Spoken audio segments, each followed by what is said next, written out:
If you enjoyed this video, be sure to hit that sub button for more amazing content. Now, let's jump straight into the video. Good YouTube, and welcome back to the Bofina One podcast, and I'm your host, Bofina One. And as you guys can see from today's video, I'm going to be talking about how Elon Musk, he's been in the news for this whole Twitter thing, and how he wants people to return back to the office.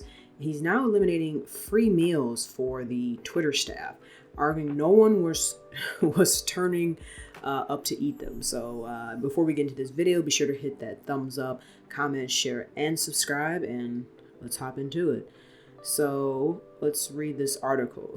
So, Elon Musk, he's been going crazy. I mean, he bought Twitter and then he got rid of half the staff. And then from there, he's just been, So now he's getting rid of the free lunches too. So just as Elon Musk ordered Twitter employees to return to the office, he plans to eliminate their costly free lunch perk, arguing staff didn't show up to eat in the first place. The reasoning may defy logic now that he has ended the privilege of remote working instituted by Jack Dorsey in October of 2020, but it is emblematic of the company's acute financial trouble.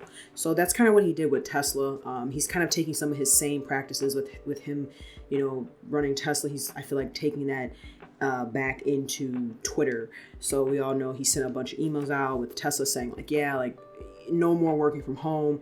And if you want to still work from home, pretty much if you don't come in, you would lose your job. So Twitter's losing over $4 million a day by Musk count, and it faces a reported $1 billion additional interest payment to cover the $13 billion in debt Musk piled onto the company as part of the deal.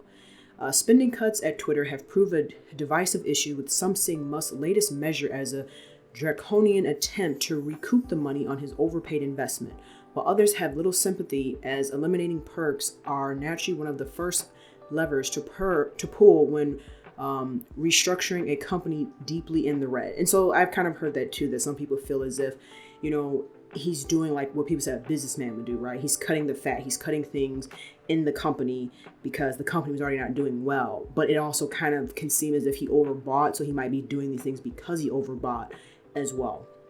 False. Twitter spends $13 million a year on food services for SF HQ. Badge and records show peak company was 25%, average occupancy below 10%. There are more people preparing breakfast than eating breakfast. They don't even bother serving dinner because there's no one in the building. Elon Musk on November 13th of 2022. Musk said Twitter spent an estimated $400 plus per lunch served, or roughly $13 million a year, for its San Francisco headquarters. Part of the reason for the high per meal cost, he pointed out, was extremely low office attendance. Occupancy on an average day was clocked at less than 10%. Twitter's vice president of real estate, Tracy Hawkins, disagreed with his calculation, however, saying attendance was much higher, anywhere from 20 to 50% in the office. End quotes.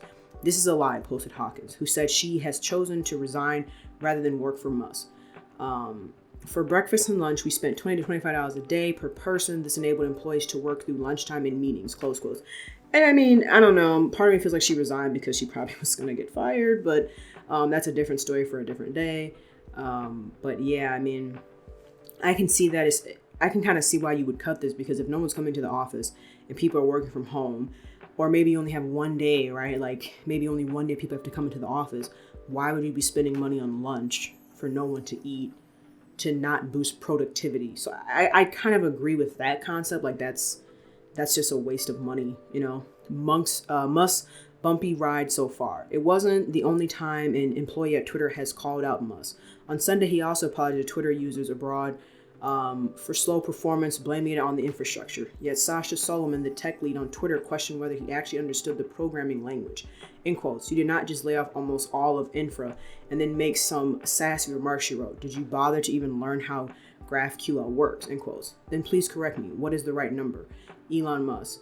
Musk's reign as owner of Twitter has been brief, but already has created more drama than the social media platform has seen in years. Hate speech spike amid a loss in content moderation. Imposter accounts multiplied like weeds. Corporations yanked their advertising, and staff were sacked in a chaotic mass culling. And it's true. Like Twitter was like that in the middle, site. Like I don't think it was doing well, but it wasn't necessarily doing terrible. I just think this site's probably gonna crash come beginning of the year. Instead of calming nerves, the chief twit himself has helped inflame them, using this platform to attack critics and opponents alike, warning at one point he would unleash a thermonuclear name and shame on companies that succumb to what he has blasted as activist pressure and pulled their ads. To make matters worse, Twitter's highest-ranking compliance officer quit, as must reportedly risk billions in regulatory fines for not complying with the consent decree reached in May with the Federal Trade Commission. The reputational damage alone he has caused to the brand has some speculating he hopes to write off the $44 billion as a gigantic reservoir of personal tax loss to offset gains from the sale of Tesla shares going forward.